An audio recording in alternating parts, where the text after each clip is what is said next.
Hey friends, it's Michele Lamoureux and welcome back. I hope you've enjoyed this latest season of the Good Life Coach podcast, which started in January.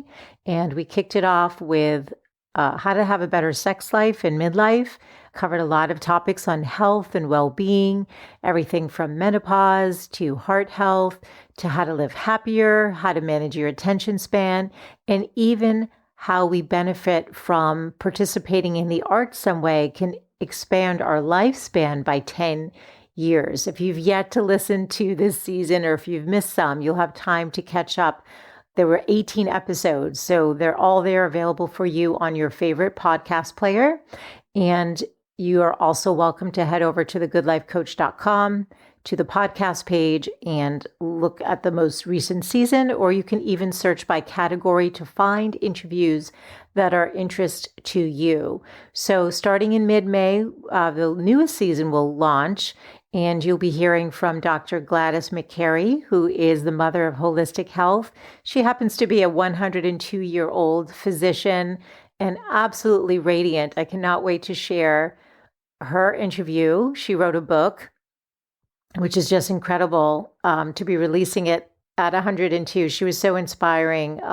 So many interesting conversations that I'm still in the process of recording to launch for you next month in May. So on that note, I hope that you enjoy these reruns that I've hand selected. I picked things aligned with health, fashion, and entrepreneurship, just to give a little mix of the different topics that we cover on the show. And I do hope that when you're over at the Good Life Coach website, that you sign up for my newsletter if you've yet to connect with me over there. All announcements are made to my newsletter list first and foremost. The newsletter comes out once a week on Saturdays, and I will be continuing with the newsletter while working on this latest season. So let's get connected there if we're not already. And thank you for tuning in each and every week. And I look forward to being back with you very soon. On that note, let's get into the show. Here we go.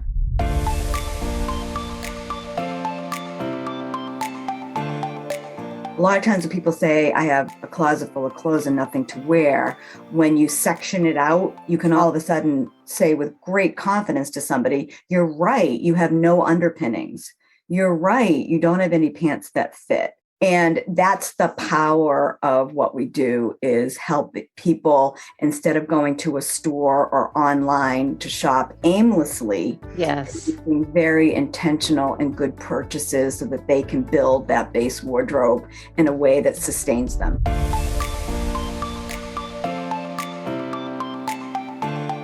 Welcome to the Good Life Coach podcast. I am your host, Michele Lamoureux. The intention of this show is to awaken you to your fullest potential.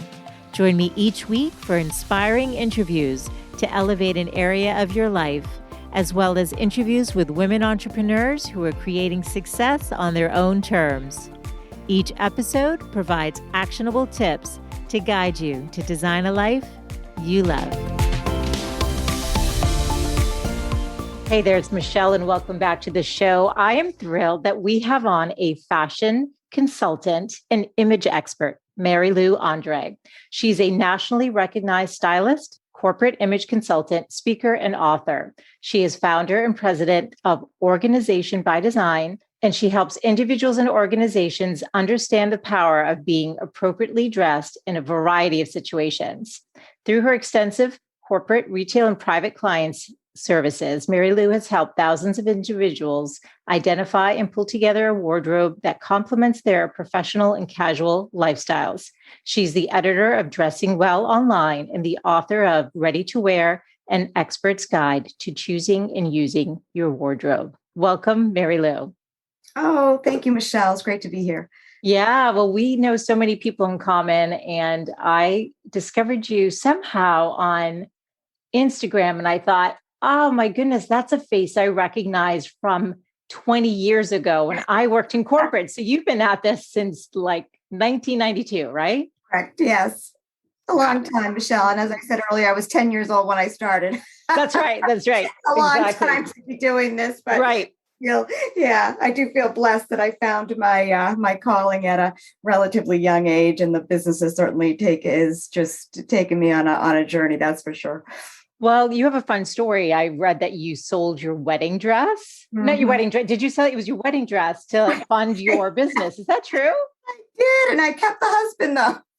Everybody asked me that too. Yeah, at the time, it was so long ago. It was, pre-internet, and I read an article. I was always somebody that turned over every single rock to try to find information. I was always a researcher and a learner, and I read about consignment stores, and back then it was a brand new concept for me, and I really had this idea for a business, and of course I had no capital at all, so I was like, oh, the most expensive thing I own is my wedding dress.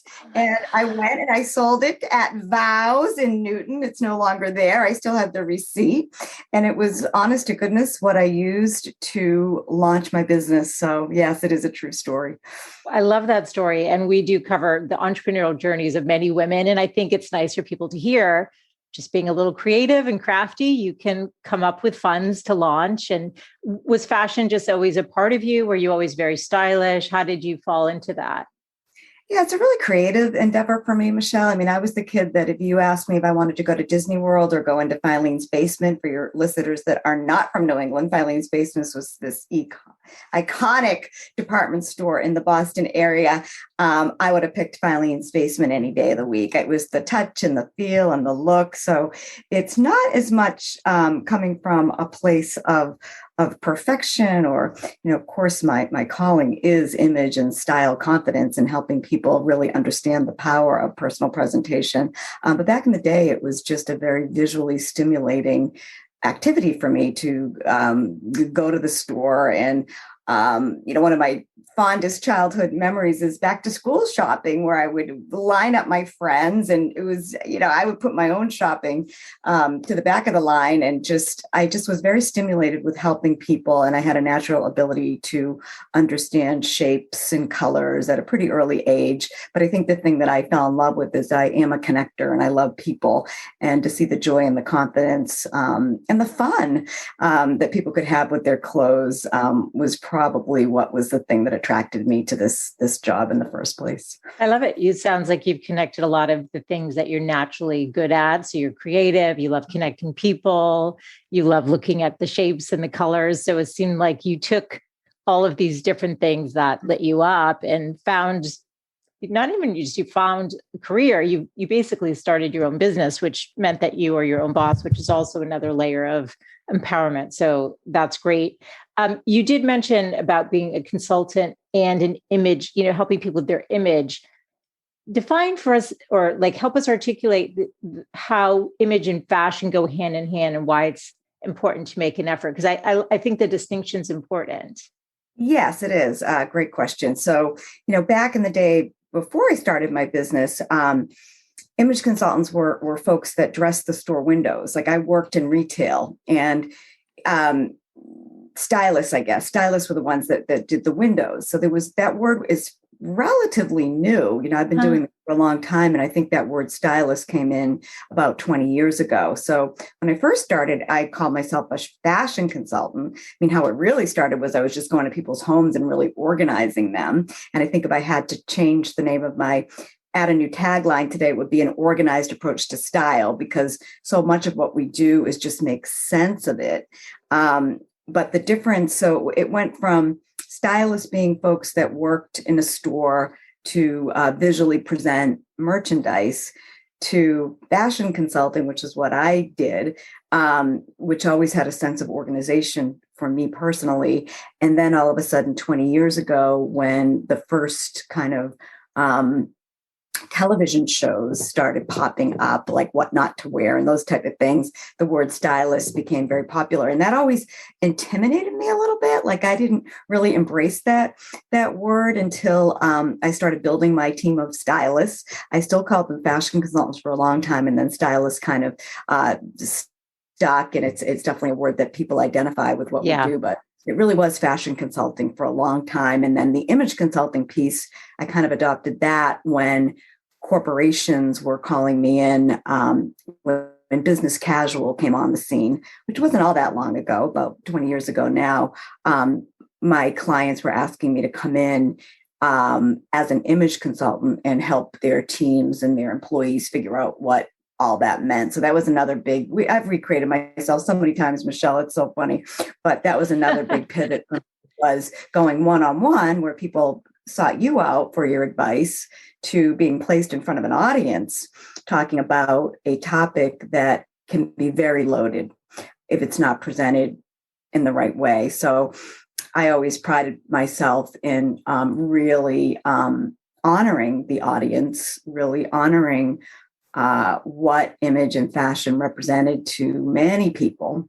And again, connecting and using language that was more about communication, like how we define in the corporate arena. Back in the day when I was doing so many seminars, executive image, it was really more about energy and confidence and boundaries. And when I approached it that way, I usually got from people crossing their arms to that light bulb moment. And then I could then help them vision how to use it as a tool for communication, for success. So that was huge when I kind of cracked that code for myself, because I was literally thrown into that arena overnight, wasn't super comfortable, got a lot of coaching, and had to really connect with what my own definition of what I was doing was and how to instill that in people in a way that they could embrace it easily. Yeah. And I know that we talked before we started recording, before the mics went on, about how I headed up marketing for a law firm. And that's actually when I first met you. And it probably was about 20 years ago. And I know that you've worked with pretty much every law firm, major law firm out there, at least in the Boston area. Is probably beyond, but we were both in Boston. And lawyers can, when you said cross the arms, that I could picture a very skeptical audience going, oh, she thinks she's going to tell me how to dress. I'm very busy and this is a waste of my time. I don't know who put the seminar on, but I'm not going to get much out of it. And then you were probably able to help them relax and go, oh, good. This is so what I need. Right. Yeah. And that was really the joy of when I really started to fall in love with presenting, is when you really could plant some pretty big seeds from the front of the room, see those shifts, and the feedback on our programs, which ended up being, a huge piece of what I did for the last, right before COVID, actually. It would be, the feedback consistently was the subtle yet significant difference that we saw in the attitude and the confidence of our people was actually tremendous. So that is when we did start to patent a lot of our material. And we do have a process and a system and a methodology that has served us really well. And it really went back to figuring out how I could teach something that A, intimidated some, B, some people thought you either were born with the gene or you weren't. And I don't believe that at all. It's really about opening your mind and retraining your own eye to understand the principles of dress in a way, and meeting people where they're at. Sometimes you're working with someone that's got a very high level of sophistication around clothing and dress. And then other times you're working with somebody that they're really being held back, Michele, because they can't figure this out. Can't tell you the number of brilliant men and women, but I know your audience is mostly women, that it would just break my heart that they were so brilliant and they would get to a point in their career where the visual and the personal presentation and the confidence and the energy, really, because that's what clothing and dress does for you, is it allows you to connect and own your power in a different way and sit at a different place at the table. So when we we had a formula that could really help people own that success a little differently. That was huge. So we kind of harnessed that and, developed a reputation in the space. And I think most of the time we were invited back because of the way we made people feel about a topic that, quite honestly, I can't tell you the number of times I went on a sales call when they said, oh, we think we need to help people, but what are you going to say? And they were a little, and then you get there and all of a sudden you could, again, take a topic that is not that easy to teach on. It's a visual, and make it relevant. So it was a wild ride. And to your point, there wasn't many law firms or professional services firms. It just allowed us to reach more people, which was the name of the game back then. Yeah. And I think image is important for everyone. I'm curious, you mentioned, the seminars stopped with COVID. What have you seen? Because you also mentioned that business casual started 20 years ago. People are kind of going back into the workplace. I'm curious because I haven't been in a corporate environment in about 20 years. So what are people wearing to work now? Or Yeah. these calls, what are they showing up in? Or what should they be showing up in? Well, I gotta love the people that when, COVID started 18 months ago now, or whatever, 20 months ago now, there was just so many people that thought that our business would never survive it. And we didn't just survive it. We're thriving. We had to definitely really pivot to online like everybody else. Yeah. And we do a lot of virtual consulting. But what was so interesting is that when the first wave of COVID let up a little bit, which was last summer, a lot of people that we had worked with a long time ago sought us out because they were home. A lot of the people that we work with travel a lot, are on airplanes, and all of a sudden they were home. So our organizational system resonated with them. We didn't stop marketing. We were certainly sensitive and relevant. So our process of closet organization was huge. People really wanted to get rid of the stuff that they were never going to wear again, which, the hardcore business suits, which was all. Are those out? I didn't mean to interrupt you, but I'm curious. Are those out? Do people wear suits anymore? It's just different, Michelle. There's a completely new level of dress, not completely out. And what I found too is that people are right now, we're super busy. People are craving looking good again, dressing up again. They're also craving some direction on how to be relaxed and appropriate. So for instance, the fabrics have changed, even we have a nice online program that we teach, and we've had to, for the first time, really revamp our process. We have athleisure wear in there now. We have, how to dress things up and dress things down. And we have a whole section on elevated casual. So it has not gone back to, I think it's mostly fabrics, to be quite honest. It's more of it's fabrics that are just different. Comfortable? More comfortable, exactly. More relaxed. But the sense that people don't care how they look, that's just crazy. Everybody does. And the more we get back to some sense of normal, the world has changed. It does matter how you show up for an interview. You can use your clothing and grooming again as a powerful tool of communication, and you can use it to stand out yet fit in all the right ways. And people are looking for doing more with less. People are also, especially the new generation, are very much into the environment and sustainability. So vintage and consignment and fabrics that you don't necessarily have to dry clean all the time. That's part of the conversation. But our simple, our premise, which is an organized approach to dress, that will always be in style. Knowing what you have and knowing how you connect it to how you live. We work with a lot of people that are just approaching retirement. They want to travel the world. They don't want to have the suits on anymore, but they want to use some of their basics in a new way. So it's new. It's new. And like everything else, some things change and some things remain the same. So we're in a process that we're actually through it. We had to just, reassess and jigger things a little bit differently, but people do come to us for our process and our sensibility of making shopping in your closet, getting ready for your day, exciting and easy. And at the end of the day, what we're really selling is confidence. You want to leave the house feeling your personal best, and that's different for everybody. Yes. I love that you talked about confidence. Well, today you're going to walk us through your 5-step dressing well method. Yep. What is that? This is something you use with your clients, right? This is one of your systems. Yeah, it's really our signature process, Michelle. I use it when I am, again, speaking to a group, and I use it every day when I'm working with private clients, and I use it to train our team and the folks that work here. You obviously have to have fashion sense to work here, but I pick people that love human beings. I pick people that have good judgment. So with these 5 steps, anyone can work here and develop their own way of interacting with other people.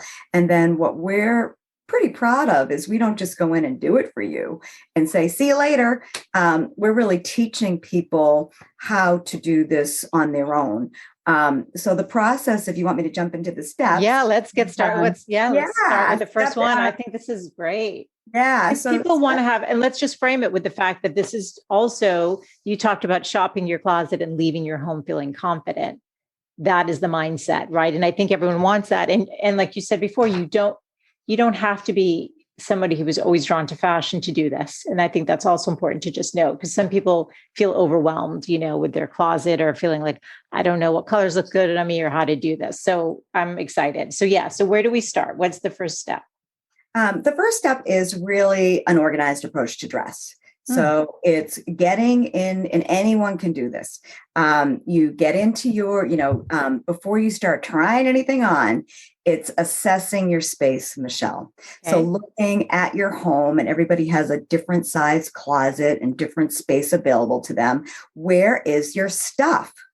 And the goal is to, as you picked up so nicely a moment ago, if the goal is to leave that house quicker, feeling better than ever, or to jump on that Zoom call without being stressed out, then where you store your things and how you store your things is critical. Okay. So step number 1 is to assess all the storage space in your home, evaluate where everything is, and then pick one place that you can get dressed from efficiently. Okay. So what's very funny is that oftentimes when someone calls our office to schedule an appointment, they'll say, oh, I don't have that much stuff. When we can go to somebody's home, and now we're doing it on Zoom, which is brilliant. But if we can go to someone's home and really help them, that's a great way to do this process. So oftentimes we'll get there, and the people that say they have nothing have taken over every closet in the house, and there's so much stuff, and no wonder they can't get it together. And then other folks who say they have a ton of stuff really don't have much at all. So it's so relative. But that's step number 1, is picking that space and then staying in the current season. So you're in California, so you don't have the weather shifts that we have in New England. But what we like to do, and how I train our consultants, is to start with the season at hand. Start with the most important part of a client's life, whether it's work or social, retirement, wanting to date again after not dating for a long time, get that promotion, start that job. I mean, we work with young people just starting their careers we just work with someone this summer, a mother of our client, 90 years old, going to a wedding. All different, with all the same wants and needs. Yeah. Make me feel great. So that's step number 1. And then it is, without slowing down to try anything on, it's putting your hand on everything and saying, do I love it? And I wear it. It stays in the closet. I love it, but the zipper's broken. It comes out. I never like that color on me. That goes in the donation pile. So it's repurposing and organizing in a way that makes it easy for you to release the mistakes, to laugh at the mistakes. I always say, my husband plays golf. When we go on vacation, he golfs, I shop. I usually have a lot more to show for my money than he does. But, we all make mistakes. And over the years, my boys are 22 now, but when I had a babysitter in the house, I always gave her stuff. My sister lives in Dallas. I was constantly sending her some things that would work better for her lifestyle there. So number 1 is giving yourself permission to downsize. So Michele, when I wrote my book, and it's been out for a long time now, but it really is, the publisher forced me to come up with a methodology. It was the best. I was writing 365 days of dressing well, and halfway through writing it, the publisher said, no. We want a system. And it was, one of those things where it's often a blessing, once you get through Yes. the shock of having to change something as dramatically as that. I had the book Yes. written. They did me a huge favor because this methodology has literally changed people's lives. It's Wow. allowed me to hire people and train them to a system that they can immediately go in and move the needle pretty quickly. So getting in, assessing the space, giving permission for people to downsize, making it fun, not slowing down to try things on, getting some nice lighting, getting the right hangers, going crazy if somebody is like a total neat freak or aesthetically, that's going to be important to them. Sometimes the other funny thing is a lot of people call our company thinking that we're like California Closets or, I'll always say, I'm glad you called us first because we're going to do what those companies won't do. We're going to do size. And when I wrote the book, that was one of I interviewed about 100 clients when I wrote the book. Wow. And I remember that when I asked what's the best thing our company has done for you. And again, we're helping people get bigger jobs, meet new love interests. So many people, Michele, said, you help me get rid of stuff. So I think as Americans, we are consumers. So step number one is downsizing, retiring with respect. Yes. And kind of getting your mojo back. So even in my home, if you came here today, I have a little basket in my closet where I have things that I'm donating. And when I bring things into my house, I release something. Every time? Almost every time. I'm serious. Almost every time. Yeah. A friend of mine was saying that she does that too. She said, no, you can't bring anything in until you get rid of something. But is it like for like? So for example, you're getting rid of a well-loved, worn, I don't know, fleece zip up or something, and you're replacing it with a new, fresh looking one. Is it that? There are exceptions too. Like I know when this whole pandemic thing happened, I had to go and buy a whole bunch of Zoom tops. So I didn't necessarily get rid of things when I did that because it was a new need. Yes. That makes sense. It does. The other thing I do is if I have something that is really well loved, I have a closet in a spare bedroom that I have some of my beautiful pieces in that I'm never getting rid of. And I think you've seen some of our lives. I bring them out and show. They're just not in my day-to-day, in my way. Yes. So again, going back to the organizational piece, it's if somebody only has one closet, it's setting it up in a way that it can contain everything they need. Yes. And then finding solutions, whether it be storing things at the dry cleaner, putting things under beds, or if somebody has access to many closets, let's take some of that stuff out and put it in another area. Even in my house, and I'm in an older house in New England, so I always say if I can make it work, anybody can. Like I have another closet that's all my summer stuff. Yeah. So if I do go on vacation, I can go in there. You literally shop that closet, your summer closet. Yeah. Okay, so but are you replacing like for like? Or it's more that something's leaving, you're just making space is what you're saying. I'm making space. You're making space. I'm making space. Yep. Yeah. I might have a wedding coming up and I might go and buy, 5 pieces to go to the rehearsal dinner. Yeah. No. And then I'm retiring stuff that didn't make the cut for the wedding. Yes. Okay. That makes sense. Okay. And so the third, let me just ask quickly though, when you're assessing your space, and maybe this is part of the steps. So if it is, we can hold on it, but sometimes it's knowing where things should go. So, like, do jeans get hung up? Do they get folded in the closet? Do they get, I feel like anything that ends up in the bureau, you just grab what's on the top and you don't even know what's underneath in those drawers sometimes. So what goes where? Does that matter? I'm sure that must be a part of it. It does. Okay. Yes, it's also, the people that work for us are naturally organized and they're trained on assessing space. So you really have to get into somebody's head a little bit. So for instance, I have my jeans in a drawer, but I only have about 5 pairs of jeans. Yes. When I'm doing which we'll get to, kind of the shop in the closet piece, I will hang a pair of jeans with a leather jacket, a cool shirt. and put the outfit together. So it's kind of divide and conquer, Michelle, is part of step one, is get everything in its separate category so that you can see the jackets, the pants, the jeans, the shirts, the t-shirts. I hang up t-shirts sometimes too, if I'm going to forget about them in a drawer. Yes. And then because a lot of times when people say I have a closet full of clothes and nothing to wear, when you section it out, you can all of a sudden say with great confidence to somebody, you're right, you have no underpinnings. You're right, you don't have any pants that fit. Yes.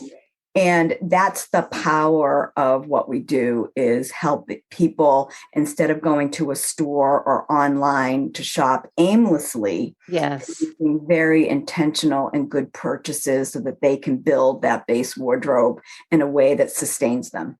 Mm-hmm. Makes total sense. The trying on is step number 2, and we call it the 4 good F words. Okay. Everything on fit, fabric, functionality, and flair, in that order. Okay. So you're making sure that things fit properly. You're making sure that the fabrics work for your internal and external environments. So it feels good on you, depending, women get to a certain age and they can't wear wool anymore, or some folks like you move to a different climate. So doing all of that, and then also assessing the functionality. Like, when's the last time you went to a store and somebody selling you shoes actually asked, if your feet hurt, or like, so really saying, like back in the day, and it shifted now because of COVID, but we had so many people traveling. So, if you didn't have shoes that you could move through the airport or get on a train or walk a couple blocks to your office. So it was all the functionality, or, evaluating your outerwear. Do you have things for a rainy day, a sunny day, a cold day? So not only having the things that make you feel good and look great on you, but also taking it a further step for functionality. And then flair is always the last piece of our puzzle. And that's kind of, making sure that you have, I guess that's step number 3, bouncing around a little bit, is then looking at your base wardrobe. And what do you have now that you've gotten rid of the dead wood? You've gotten rid of more because of fit. And, if you want, I can go into some of those principles, but it's different for people that are tall, people that are short. It's all about playing your ass. I always laugh. Women, you say they want to hide. They can tell you everything that's wrong with them and what looks terrible. And then you work with a man and he's got this big old beer belly and he's like standing tall and thinking he looks great. And a woman will take the one thing they don't like and harp on it. So I always challenge people, like, what do you love about yourself? Your beautiful eyes, your, slim ankles, your beautiful shoulders, or whatever it is. It's using fit, proportion, and balance, which is the fit exercise, to feel great and comfortable in your own skin so that you shine. And then it's looking at what is needed. And we do teach, we have a program called 90 Days to Stellar Style that we teach on Zoom, which was a gift of COVID. And I'm just delighted that, and they're also, if you take the program, you're assigned to one of our stylists, but you take the program in the group and there's 6 lessons. And then you get one-on-one time with a stylist so that if you are questioning a blouse or a jacket or a pair of jeans, you can put it on and have your stylist say, yes, we can make that look amazing with the right cut top, or that jacket really, we can do better. We have all the little, nice ways to say, we can do better. Yeah. And then the next thing, Michele, is to say, let's identify what you need. And post-COVID, to your earlier point, things have shifted. So if you don't have a pair of yoga pants that can be elevated to going out to meet friends for coffee, maybe that's what you add. If you don't have a pair of super comfortable sneakers that have a little bit of an edge and you live in New York City, we work with a lot of people in New York, maybe that's on your list. Or maybe you're so sick of black and you want color, or maybe you're on Zoom so much that you're going insane and you've already added all the colorful tops. So maybe it's beautiful shorter necklaces or bigger earrings or whatever. So step number 4 is then really building that wardrobe up in a way that utilizes what you already have that you Mm. love in everybody Yes. pieces, and then Yes. strategically adding, looking at budget, looking at lifestyle. Some people have Yes. big, big lifestyles, or what's coming up. In our Stellar Style class, it was hysterical. We had one woman who I do all the intakes. She never told me she had 5 weddings last spring. Oh So my goodness. obviously a big piece of the budget had to be focused on that. And we repurposed so much. She had a beautiful Yeah. pink dress that her stylist said, it fits you beautifully. Let's just modernize it with a more current shoe. Yeah. Get you a shawl that covers your arms and makes you feel your best. And then the last step is identifying the stores, designers, brands, and then I call it your team. Alterations, jewelry repair, shoe repair. We do a lot with eyeglasses with people. Like, what is your team? Yeah. Michele needs a new pair of jeans, and Banana Republic jeans fit Michele perfectly. She can go online and with pretty good certainty, she knows it's going to fit. Michele wants to be a little more edgy, and she's got a girlfriend weekend coming up. Michele can maybe go into a couple of boutiques and experiment. So we give people permission to do what works for them. And, boutiques, we love them, but you can't return like you can to a Banana Republic. So we try to give people the strategy of, yeah, those are awesome. You can find awesome things, coats, scarves, jewelry. Sometimes it's not the best place to take a lot of risks. But getting what I like to do personally is I have kind of my brand, my go-tos. And then because I'm organized and I practice what I preach, I can have that. I always have a little black dress that I can pull out and accessorize it differently, or add a new pair of shoes, or, if it's wintertime, maybe put a t-shirt. If it's sleeveless, put a t-shirt underneath it. In the summertime, maybe add, I don't know, a little more color, whatever it is. It's the process is designed to walk people through in a very methodical way. How to gain control over what they have, understand what should go, understand how to rebuild it in a way. Yes. And, Michele, we've all had, I'm sure you could, I mean, I've had many different lives in my lifetime. So how do you release and say thank you to the things that served you well? And how do you add things that help you embrace where you want to be? And I've we do a lot of nonprofit work. I think you know that. We have a foundation. And I remember many years ago, I was working at Dress for Success in Boston. I was on the board there for many years. And I used to go in and work with the clients because I just loved it. And this woman said to me, she started to cry. And she said, I just want to be able to walk into Nordstrom and buy something. And I said, go into Nordstrom tomorrow and try on a dress and look at yourself in the mirror and manifest that. I mean, it's powerful when you use clothing in a way that serves you. And when people will not get rid of things and it's cluttered and it's not clear, it breaks my heart, because this process, anybody can do it. Anybody can do it. It just takes a little bit of time, a little bit of a mind. You're a coach. Mindset is everything. Yes. And you really can have a new feeling about yourself. You don't have to spend a lot of money unless you choose to. So our process is really about, again, meeting people where they're at, evaluating what they have, and then giving them permission to release, permission to add at a price point that's comfortable for them.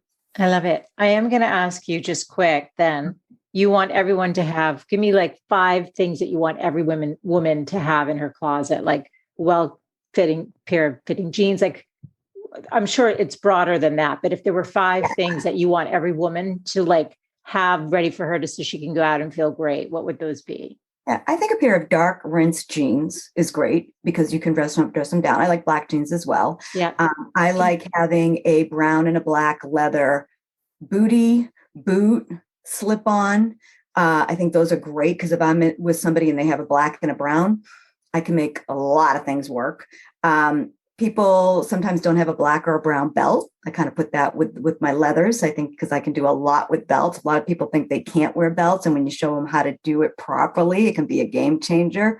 I think having a really great blazer is nice, whether it's boxy and big, because I just think it adds a lot of polish. Mm-hmm.